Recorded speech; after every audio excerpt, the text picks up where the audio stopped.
Tengan buenas tardes. Señor les bendiga. La lectura va a estar en Romanos capítulo 4, versos 23 hasta el 25. Pero antes, permítame introducir el mensaje.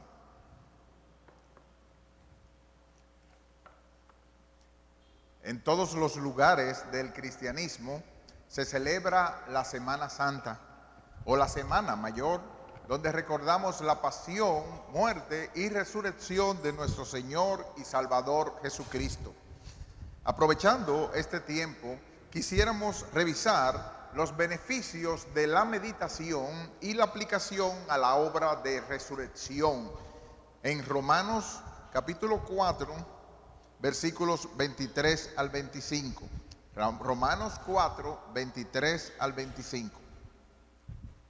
Y no solamente con respecto a él se escribió que le fue contada, sino también con respecto a nosotros, a quienes ha de ser contada, esto es, a los que creemos en el que levantó de los muertos a Jesús, Señor nuestro, el cual fue entregado por nuestras transgresiones y resucitado para nuestra justificación. Oremos. Padre Santo y bueno, gracias por tu palabra leída. Gracias, Señor, porque ella es lámpara a nuestros pies y lumbrera a nuestro camino. Gracias porque en base a la resurrección de nuestro Señor Jesucristo podemos confiar, podemos descansar y podemos, al meditar y pensar en ella, darte muchas gracias y vivir por el poder de la resurrección. Gracias, Padre. Bendice tu palabra y hazla con una motivación para nuestros corazones, para meditar en la obra de Jesucristo y su resurrección para nuestra justificación. En el nombre de Jesús. Amén.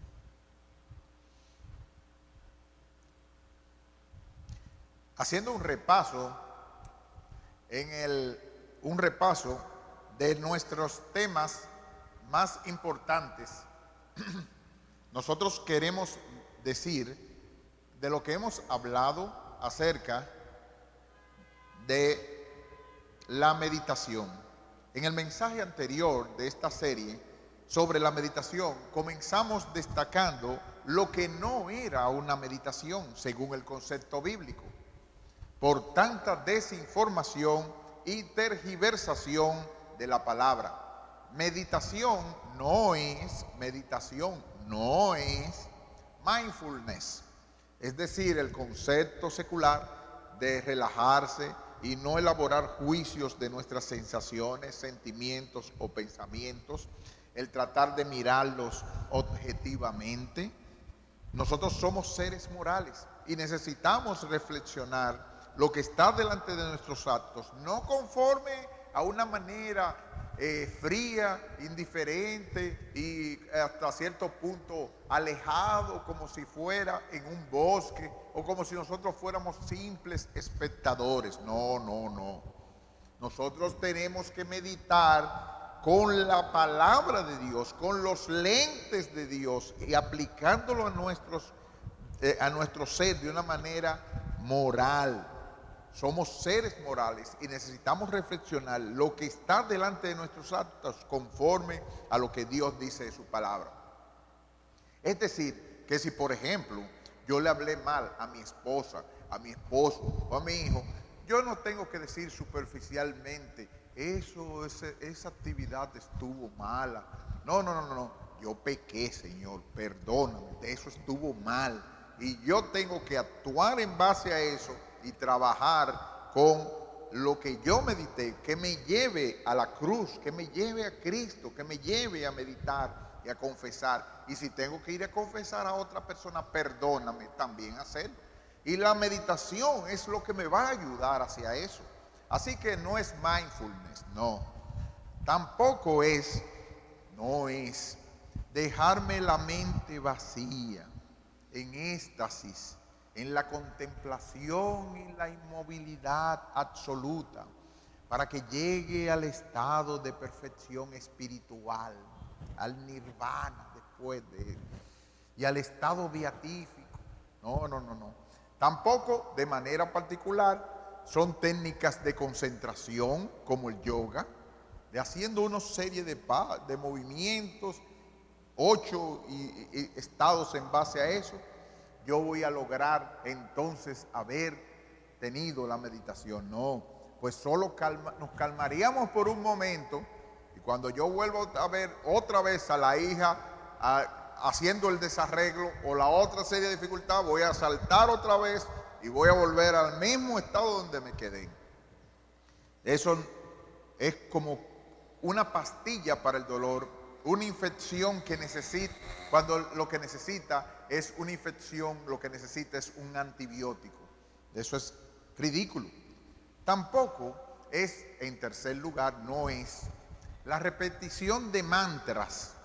O sea, algunas formas, algunas creencias tienen algún poder psicológico o espiritual. Por más que yo diga Om Mani Padme Hum o el Krishna Hare Hare Krishna, va a pasar lo mismo que dijimos. Va a haber un alivio temporal por estar desconectado de Dios la fuente y de su revelación para conmigo. Entonces voy a volver otra vez a caer. Por más que David hubiera dicho Hare Krishna, Krishna Hare, no iba a resolver su problema por haber matado a Urías Eteo y por haber hecho lo que hizo. Fue delante de Dios, como el Salmo 51 al meditar: ten piedad de mí, oh Dios, conforme a tu misericordia, conforme a la multitud de tus piedades, borra mis rebeliones. Como ustedes ven, no es nada de ese tipo de cosas hacer o meditar. Positivamente, ¿qué es meditación? La definimos junto a Thomas Watson como es un santo ejercicio de la mente por el que traemos a la memoria las verdades de Dios y con seriedad reflexionamos sobre ellas y nos las aplicamos. Si usted no se aplica lo que ha estado pensando y meditando y no afecta su ser integral, usted no ha meditado. Esas verdades deben ser permeadas, filtradas por el lente de la palabra de Dios y su voluntad revelada para nuestras vidas. Es decir, que usted no va a hacer eso cuando usted se ponga a pensar, no, porque eso fue que lo que me hizo a mí. No, no es con lo que me hizo a mí, es lo que Dios dice con su palabra, que es pecado o no es pecado, que es bueno o que no es bueno. Y con eso es que usted va a hacer, como cuando hacíamos con la cafetera, hacíamos el filtro con el café, es con esas ideas que usted va a filtrar las palabras de meditación. Es con eso, no con las ideas suyas puestas con reflexión. Según Edmund Calamy, la meditación debe entrar por 3 puertas: la puerta del entendimiento, la puerta del corazón y los afectos, y la puerta de la vida práctica. Tú debes meditar en Dios de tal manera que camines como Dios camina, y meditar en Cristo de tal manera que lo tengas en gran estima y vivas en obediencia a Él. Y aquí yo pregunto, ¿estás meditando? Pero meditando adecuadamente en Dios, de tal manera que caminas como Dios camina, y estás meditando en su palabra, estás meditando en la creación que Él hizo o algún detalle de su creación, estás meditando y te ha llevado de manera integral a una adoración al Dios vivo. ¿Estás aplicándolo a tu vida diaria? Solo así tú vas a disfrutar de los beneficios de la meditación. ¿Y cuáles son algunos de los beneficios? Esto nos lleva a nuestro mensaje de hoy, los beneficios de la meditación. Yo solamente voy a dar 2 o 3. Y yo voy en base a eso, oro a Dios que el Espíritu impregne, selle estas verdades en tu ser interior, de tal forma que tú ames y te desarrolles en tan alto ejercicio. Y en el próximo mensaje terminaré con los beneficios también de la meditación. Yo voy a hacer precisamente en los dos primeros puntos, hablar de dos beneficios de la meditación. Y en tercer lugar, voy a aplicar eso a la resurrección que celebramos hoy y ayudarnos a meditar en ella. Así que va a ser, como quien dice, dos beneficios y una aplicación práctica para nuestras vidas. Comienzo con el primer beneficio. Es como que yo me pregunte y me esté preguntando, oye, ¿y qué yo gano? ¿Qué yo saco de meditar? ¿Cuál es mi beneficio? ¿Por qué yo tengo que hacerlo? En primer lugar, la meditación nos ayuda a oír y leer la palabra con verdadero beneficio. ¿En qué sentido? Hace que la palabra esté llena de vida y energía para nuestras almas. En otras palabras, nos va a dar fuerza y energía, así como cuando una gente come y digiere el desayuno y eso le da fuerza para avanzar y hacer todo lo que tiene que hacer en el día. Y cuando uno no desayuna, amanece y aparece, pasan los días y pasan las horas y uno se va sintiendo como débil, débil, débil. Asimismo, la meditación, cuando la leemos, oímos la palabra y la meditamos, nos va a dar vida y energía a nuestras almas. Como William Bates escribió, oír la palabra es como ingerir o comer. Y cuando meditamos sobre la palabra es como la digestión, es como digerirla. Y esta acción produce cálidos afectos, celosas resoluciones y santas acciones. Esta acción de meditar, al hacerlo así, va a producir cálidos afectos, celosas resoluciones y santas acciones. Ni la palabra leída o predicada, ni lo que pensemos nos aprovechará si no lo meditamos. Se nos entrará por un lado, como hemos mencionado en el mensaje anterior, y por otro se nos saldrá. Pero si meditamos, será como un árbol plantado que da su fruto en su tiempo. Como Scudder dijo, leer sin meditar es como comer comida cruda sin digerir. ¿Recuerdan esa frase que la dimos el domingo pasado? Observa el contraste en Santiago 1 del 23 al 26. La epístola del apóstol Santiago, capítulo 1, versículos 23 al 26. Y vamos a leer eso en pantalla, por favor. Porque si alguno es oidor de la palabra, pero no hacedor de ella, este es semejante al hombre que considera en un espejo su rostro natural, porque él se considera a sí mismo y se va y luego olvida cómo era. Mas el que mira atentamente en la perfecta ley de la libertad y persevera en ella, no siendo un oidor olvidadizo, sino un hacedor de la obra, este será bienaventurado en lo que hace. Si alguno se cree religioso entre vosotros y no refrena su lengua, sino que engaña su corazón, la religión del tal es vana. Según este pasaje, se va a notar una diferencia en mi vida, como en un espejo, si medito atentamente frente al espejo de la palabra. Si tú te fijas, ese meditar, ese reflexionar, fue a la luz de un espejo, el espejo de la palabra de Dios.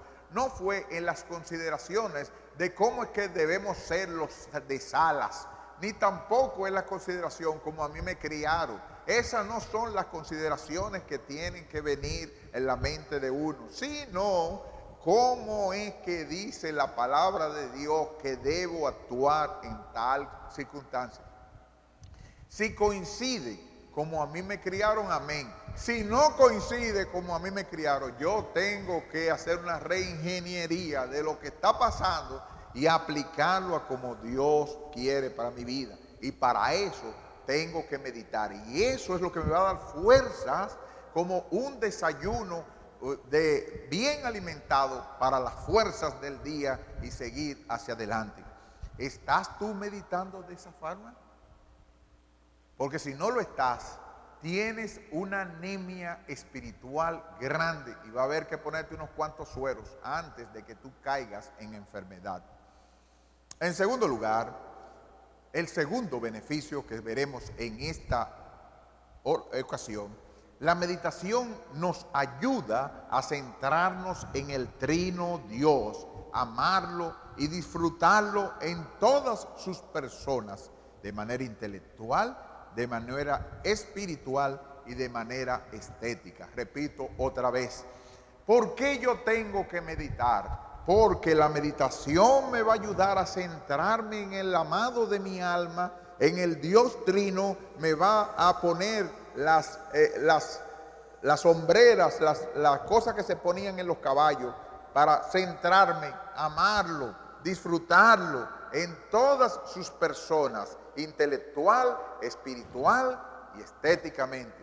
Y eso nos va a beneficiar grandemente, porque si Él es el sumo bien, si Él es lo mejor que nosotros podemos hacer, si Él es el mejor pensamiento que podemos hacer, entonces centrarnos en Él, la meditación nos va a ayudar y nos va a llevar inmediatamente hacia el cielo con lo que nosotros estemos haciendo, no importa la dificultad que sea, y nos va a llevar inmediatamente al trono de gracia.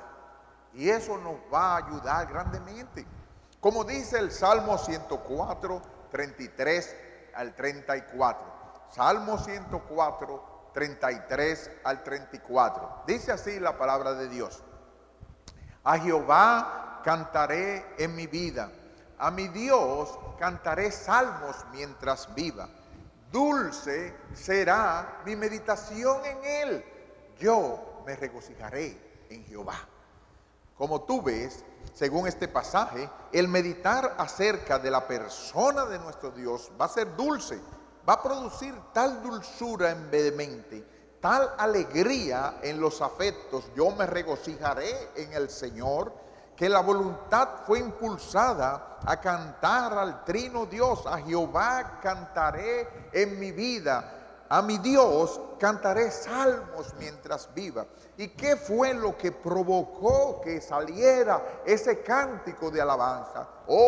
Fue el meditar, el darle mente, el ponerme a pensar, el centrarme en mi Dios, en las circunstancias y en lo que estaba ocurriendo. Como dijo C.H. Spurgeon en un comentario, escucha este comentario de C.H. Spurgeon, importante, acerca de la meditación. Sumérgete en el profundo mar de la deidad. Piérdete en su inmensidad. Saldrás refrescado y fortalecido, como después de dar un largo descanso. Dice Spurgeon, no conozco nada que pueda confortar tanto el alma, aliviar las tempestuosas olas de tristeza y sufrimiento, hablar tan pacíficamente a los vientos de la prueba, como una dedicada, devota meditación sobre la persona, las obras y las palabras del Dios Trino. Repito, no conozco nada que pueda confortar tanto el alma, aliviar las tempestuosas olas de tristeza y sufrimiento, hablar tan pacíficamente a los vientos de la prueba, como una dedicada, devota meditación sobre la persona, las obras y las palabras del Dios Trino. Termina la cita. ¿Lo ves? ¿Cómo tú vas a desperdiciar tan gran beneficio para todo tu ser, hermano? ¿Cómo tú vas a estar enredado en los afanes de este siglo, el engaño de las riquezas y otras codicias, de tal forma que hagan la palabra como los espinos ahoguen la palabra y la hagan infructuosa? ¿Cómo tú vas a dejar que eso, que te hagan sin fruto? No, 1000 veces no. Sacúdete en el nombre del Señor y aprovecha tan gran beneficio. En otros mensajes nosotros vamos a seguir destacando los grandes beneficios de una meditación adecuada.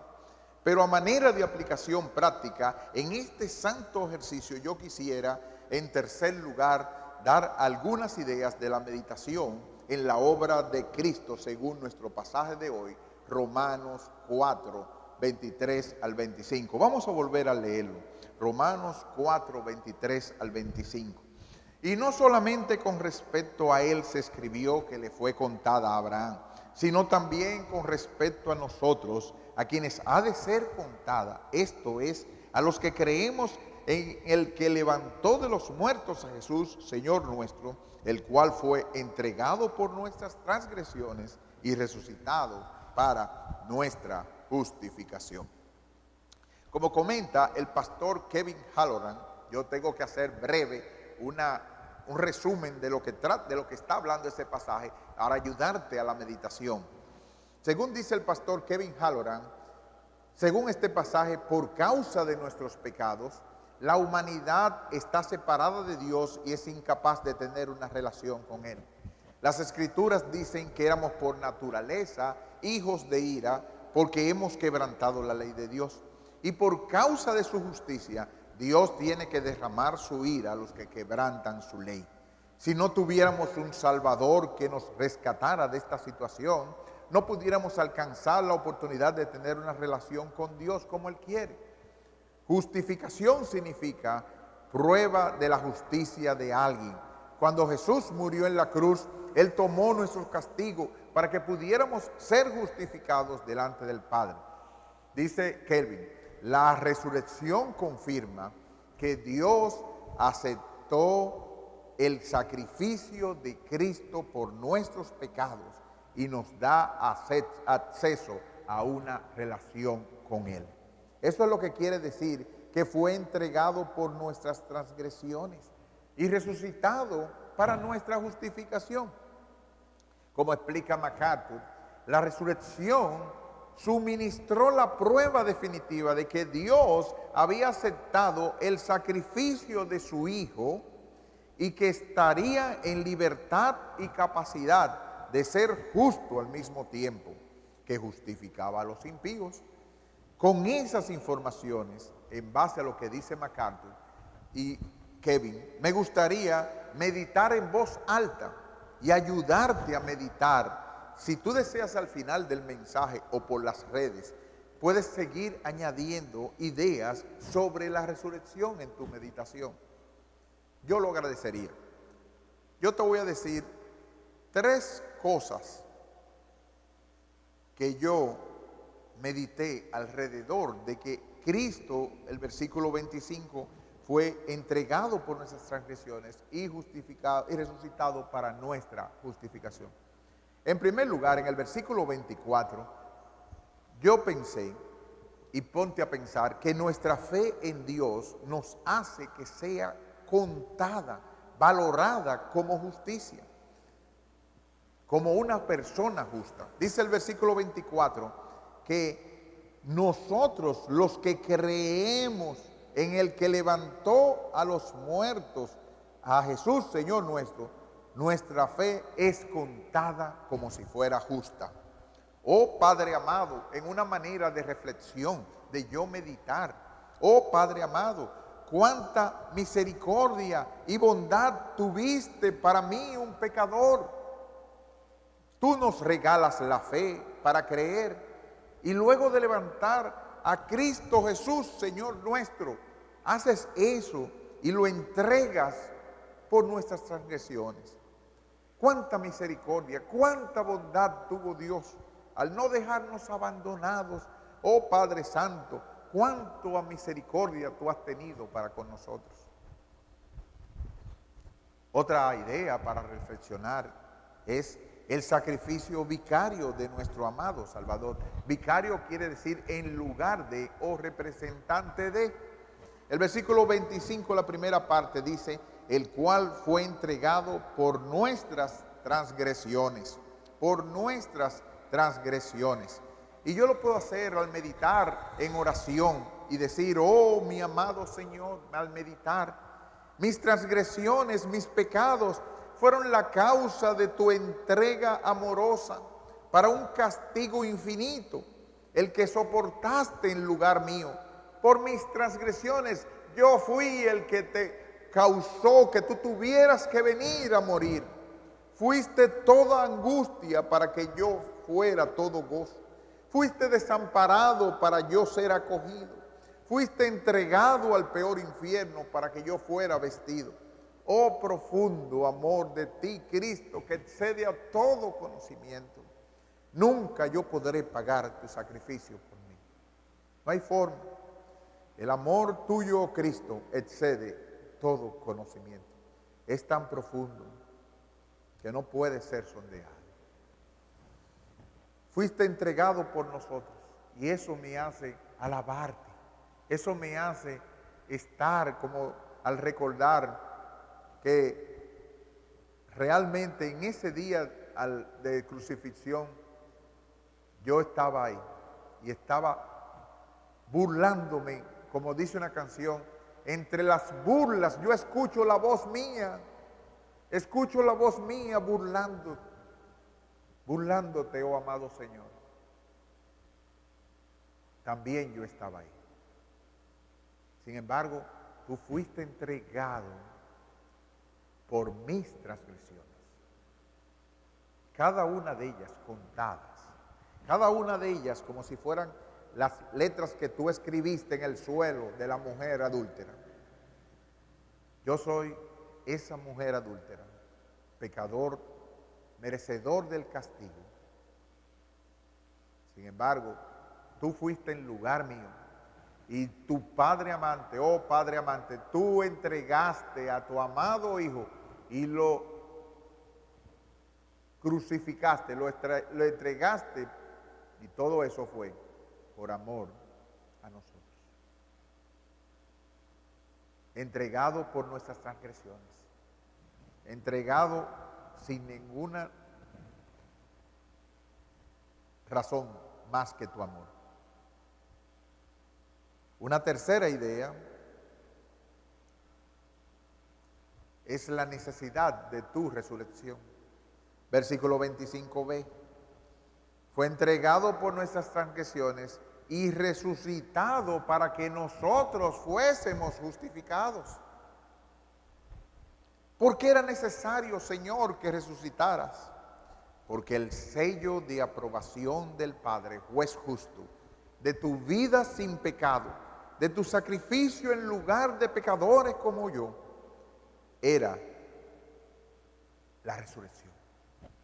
Aceptó tu sacrificio y al ser tú nuestro representante ante Él, tú fuiste resucitado para asegurarnos que ante los ojos de Dios nosotros estamos sin duda libres de pecado, justificados pues por la fe. Tenemos paz para con Dios por medio de ti, oh amado Señor. Redentor digno de adoración, como dice una parte de la lectura de la visión, del Valle de la Visión. Redentor digno de adoración. Tú que fuiste levantado sobre una cruz, has ascendido al cielo más elevado. Tú que como varón de dolores fuiste coronado de espinas, ahora eres Señor de la vida y estás coronado de gloria. Aunque en la cruz no hubo vergüenza más grande que la tuya, tormento más amargo, ni muerte más cruel, ahora no hay exaltación más elevada, vida más gloriosa, ni defensor más eficiente que tú, Señor. Ocupas el carruaje triunfal y llevas cautivo a tus enemigos. Estás sentado a la derecha del Padre, en lugar de mayor honor, hasta que todos tus enemigos sean puestos por alfombra de tus pies. Termina la cita. Y cuánto anhelo aquel día, Señor. El día en que toda rodilla se doblará, que toda lengua confesará que tú eres Señor para gloria del Padre. Oh Señor, acelera ese día. Ven por tu iglesia. ¿Qué más se podría hacer de lo que tú has hecho? Tu muerte es mi vida, tu resurrección es mi paz, tu ascensión es mi esperanza, tus oraciones mi consuelo. Y el Espíritu y la novia dicen, ven, Señor Jesús. A ti, Divino Espíritu, también tenemos que dar gracias. Porque según Romanos 8:11, tú levantaste a Jesús de entre los muertos. Y eso es garantía de que tú darás vida. Vivificarás nuestros cuerpos mortales, tanto aquí, en mi peregrinar terrenal por esta vida, o si Cristo viene, confío en que también tú darás vida a mi cuerpo mortal, pues tú moras en mí, Divino Espíritu, para que sea igual al cuerpo de la gloria del Señor. Gloria a ti. Este cuerpo mortal, enfermo, decrépito, con declinación en sus funciones, será transformado por tu gran poder. Seré tan santo como Él es santo, y todo por la garantía de su gloriosa resurrección. El ser primeros frutos, como dijo el pastor Misael hoy, las primicias de los que durmieron, que murieron en el Señor, es hecho según 1 Corintios 15:20. Todo honor y gloria al Trino Dios.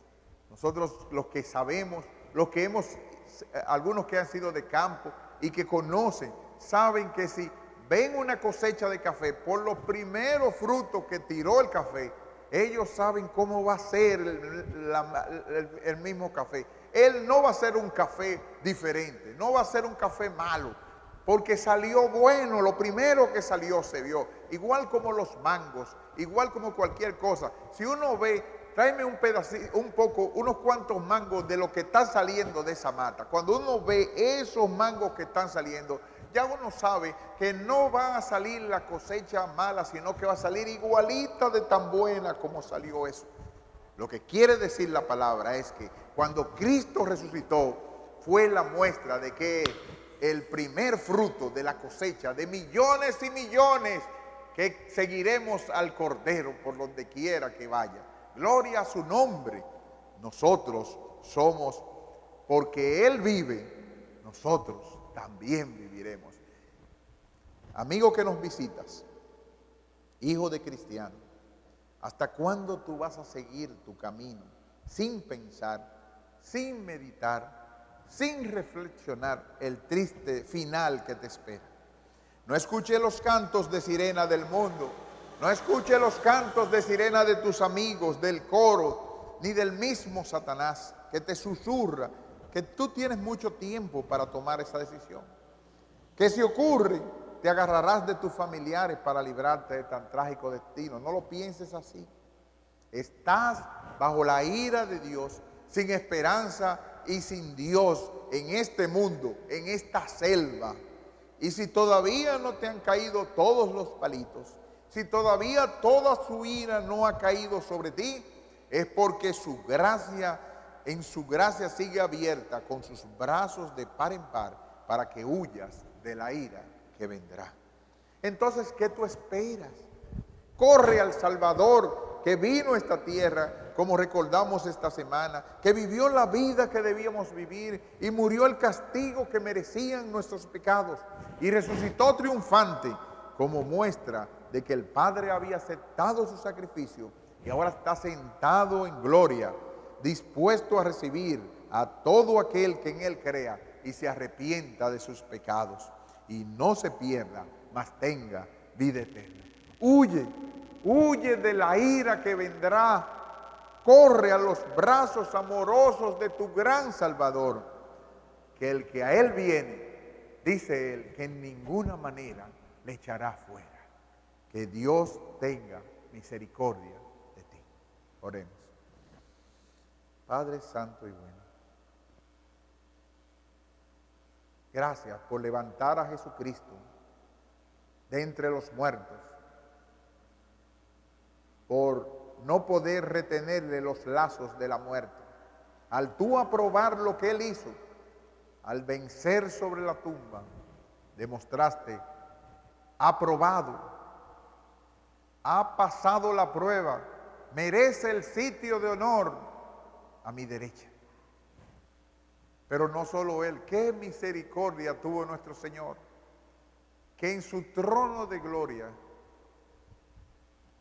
hizo a un lado su cetro, hizo a un lado de la silla para que millones y millones nos sentemos con Él, porque como Él vive, nosotros también viviremos. Somos coherederos juntamente con Cristo por su obra tan perfecta. Oh Padre, sigue salvando a millones para que todos sigamos a uno al Cordero por donde quiera que vaya. Qué oración, que la oración que Él te pidió, oh Padre, estando aquí en la tierra. Padre, quiero que aquellos que me has dado, quiero que estén conmigo para que vean mi gloria. Oh Padre, ayúdanos, que ese poder de resurrección nos sirva para ser santos. Que ese poder de resurrección nos sirva para con intrepidez hablar de Cristo en esta semana. Para que con poder de la resurrección podamos responder con mansedumbre y reverencia ante todo aquel que nos demande acerca de la esperanza que hay en nosotros. Ayúdanos, Padre Santo, por tu Santo Espíritu, porque no podremos hacerlo solos. Te necesitamos a ti.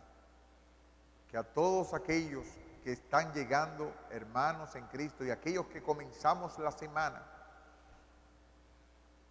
tú estés con nosotros, como lo has prometido, todos los días hasta el fin del mundo. Nuestro Señor lo prometió.